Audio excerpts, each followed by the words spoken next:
سروک امریکا دونالد ترامپ د قوناغاسیه یا سردان خو بو دروی ولات گهشت واتیکان و دگل پاپا فرانسیس پاپای واتیکان کومبو دیکم سردان خو بو دروی ولات سروک ترامپ سنگی خسته سر ولاتین پیروزن هر سه اولن ابراهیمی مسلمان و جهی و کریستیانا و لواتیکان هفدیتنا سروک دونالد ترامپ و پاپا فرانسیس زیدتر به مرما آشتیبونه بو پشتی داخویانیا سروک امریکا درباره آواکرنا دیواره که دناوبرا مکسیک و امریکا و ریبر اولی کاتولیکن جهان پسیار کری هر آواکرنا دیواره که همبر در بازبونا کوجبران دگل بهاین اولا کریستیانا رگ دکون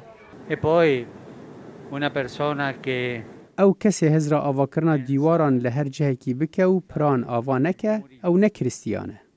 لی سروک امریکا برسوا پاپای واتیکان بتندی دا. شرما بو ریبره که اولی گومان بخیت سرباوریا کسکی از سربلندم کو از کریستیانم. لحفتی آبوری ولدم سردان پاپا فرانسیس بو پرتغال داخواز آشتیه کر. هر دم هندک درگهین وکری هنه گرینگ املوان درگهان بگرن. لسر مجارن هفبش باخونو برو پیش بچن.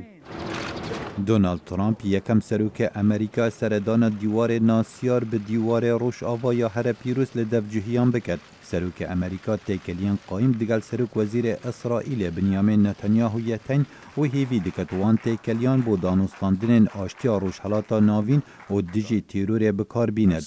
سروک وزیر اسرائیل بنیامین نتانیاهو پس ناهلویست امریکا هم بر ایران و حوالبندن ویدا.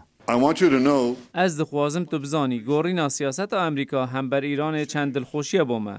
از دخوازم تو بزانی ام چند رزدل بریارات آژیر درباره بکار اینانا چکی کیمیایی لسوریا دگرین. هر وسا ام سپاسیا تبلیبونا ربراتی امریکا ده پرسین روشلات آناوین دکین.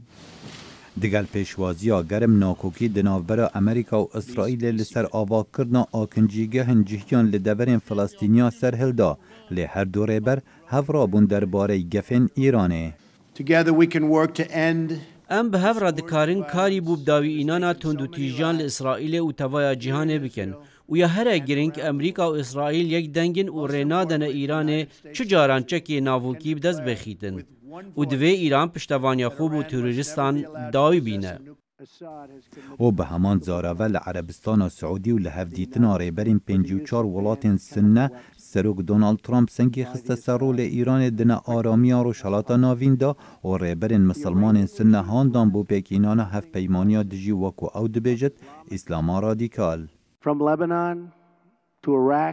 جلبنان بو عراق و بو یمن ایران دراوی و چک و راهنانا تروریست و کمالن چکدار و کومندین تروریست دکه گونه آرامی و تندو تیجیان لتوایا هرم بلاف دکن بو دهان سالان ایران آگیر طایفگریل رجحلاتا ناوین گردکه لدرجهیا سردانا سروک امریکا بو دروی ولاتی و بری خوبت بلژیکا و لکمبونا ناتو و لدفرا لکمبونا G7 لإیطالیا آماده بد. افگشته لدمکه دید ریوبریا سروک دونالد ترامپ ربری چندین آستانگان دناف ولاتی دبه. خالد فتاح، دنگ امریکا.